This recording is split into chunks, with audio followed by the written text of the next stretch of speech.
Salam jumpa teman-teman, salam jumpa, salam sehat, dan salam satu tujuan. Teman-teman, hari ini untuk tutorialnya penanaman ubi jalar ya, perawatan tanaman ubi jalar yang tanamannya Pak D Juju ini ya. Pak D Juju ini nanam ubi jalar karena kita perlu perawatan dan pemupukan ya, karena ini pupuknya belum datang, mungkin berapa hari lagi baru dipupuk karena ini masih panas juga. Jadi sebelum pembahasannya teman-teman, tolong subscribe, share, dan komen ya, supaya channel kita tetap berkembang dengan bagus ya. Ini buktinya teman-teman, ubi jalar yang umur sekitar 15 hari ini ya. Umur 15 hari ini waktunya mupuk, cuman belum ada panas ini. Kalau belum ada panas, belum ada hujan. Kalau ada hujan baru bisa dipupuk teman-teman ya.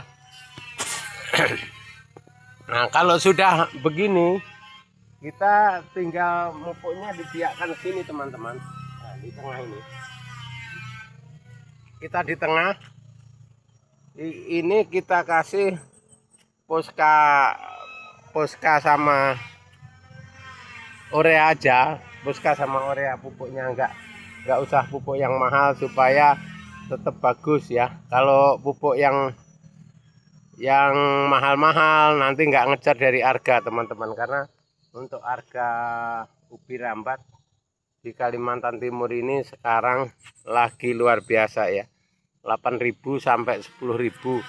Dari petani itu nyabut sendiri 6.000, kalau dicabutkan 8.000 untuk sekarang ini teman-teman ya. Posisi harga ubi rambat itu lebih bagus daripada harga yang lainnya, karena biasanya ubi rambat ini kan cuman 2.000 sampai 3.000 untuk tahun-tahun yang lalu, tapi untuk 2 tahun terakhir ini sudah di atas 5.000 teman-teman ya. Sudah di atas 5.000 rata-rata.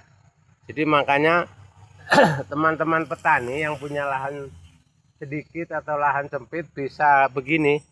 Ini di belakang rumah aja ini ya, tapi lumayan teman-teman, walaupun sedikit. Ini kemarin masih satu bedeng ini masih keluar hampir 1 kintal ya, satu bedengnya aja. Berarti kalau ini tinggal ngitung aja bedengannya, ini hampir 2 ton kemarin ya. Begini aja, namanya kan berat. Kalau ubi rambat kan berat, nggak kayak tanaman lain. Kalau tanaman lain pastinya agak ringan, kalau ini berat teman-teman ya. Beratnya apa? Dia ada tanahnya. Terus pembeli sekarang ini pinter teman-teman. Kalau yang beli sedikit-sedikit minta dicuci ya, kalau yang beli banyak ya langsung nyabut sendiri. Nah, nyabut sendiri. Nah, jadi teman-teman, kalau bedengannya begini nih teman-teman, bagus cara bedengnya, isinya double nanti. Apalagi nih nanamnya kan dibengkokkan gini ya, nanamnya lebih bagus nanamnya. Jadi teman-teman petani yang belum paham cara pengolahan lahan dulu, setelah pengolahan lahan nanti tanamnya itu dibengkokkan gini, minimal ya 3 ruas atau 4 ruas yang di dalam tanah supaya isinya banyak teman-teman. Kalau enggak begitu, isinya sedikit. Kalau isi sedikit kita akan rugi teman-teman, rugi mupuk dan lain-lain ya. Jadi untuk teman-teman semuanya yang bekerja di pertanian, kita harus tahu masalah budidaya tanam ubi rambat ya. Ubi rambat ini kan simpel aja teman-teman, bibitnya bisa minta ke orang lain, bibitnya bisa minta ke teman-teman ya, bibitnya bisa minta, itu untuk bibit ya. Untuk lain-lain itu bisa, kalau ngulut bisa sendiri, bisa diupahkan kalau bedengnya. Cuman bibit itu tetap pasti minta sama orang ya. Kalau beli, kalau daerah sini jarang mas, cuman minta aja, karena minta pun dikasih sama orang. Kalau masalah bibit nggak repot-repot. Kalau di Kalimantan ini nggak repot masalah bibit-bibit ubi rambat. Yang repot itu cari bibit ubi kayu teman-teman kalau di sini. singkong, bibit singkong itu malah susah di sini. Kalau beginian model begini banyak.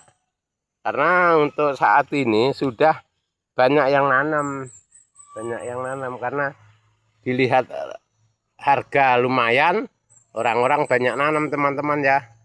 Itu kalau cara ubi jalar ini. Jadi teman-teman yang punya lahan sempit,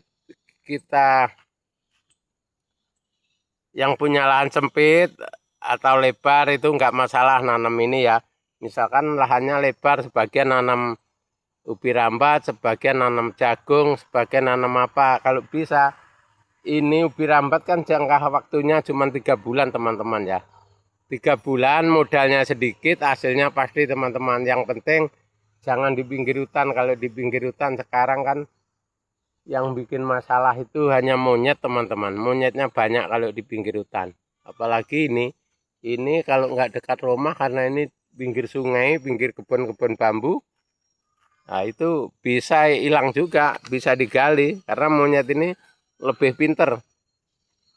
Nah dia udah tahu bahwa ini sudah isi, itu udah tahu. Kalau belum isi dia nggak mau datang itu. Itu teman-teman cara monyet itu. Jadi makanya kita untuk saat-saat begini ini, pekerjaan ke tanaman kita, budidaya ubi jalar, jagung, pisang itu musuhnya cuma monyet ya teman-teman ya.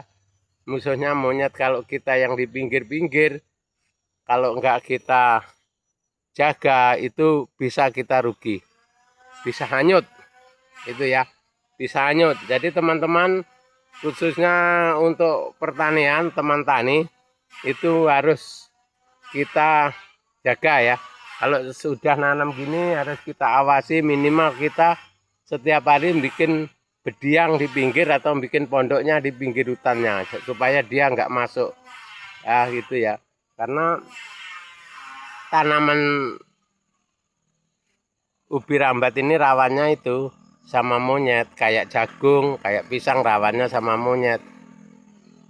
Bila mana sudah itu muncul, kelihatan sudah isi, dia setiap hari datang teman-teman. Kadang jam 6 orangnya belum bangun, dia sudah bangun dulu, udah datang dulu. Jadi kadang-kadang disitulah kesulitan kita untuk mengatasi ya. Jadi teman-teman, supaya teman-teman petani bisa paham mengenai budidaya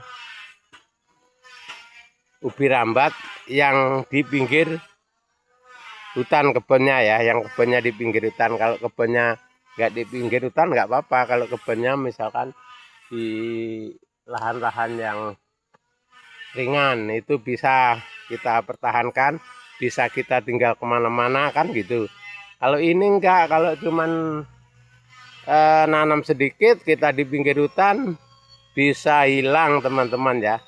Nah itu kita hasilnya belum tentu, tapi pasti digrogoti sama ketek itu. Tapi kalau kita banyak nanamnya, apapun yang sekitarnya itu ditanam, terus kita selalu ada di situ, insya Allah akan aman teman-teman ya.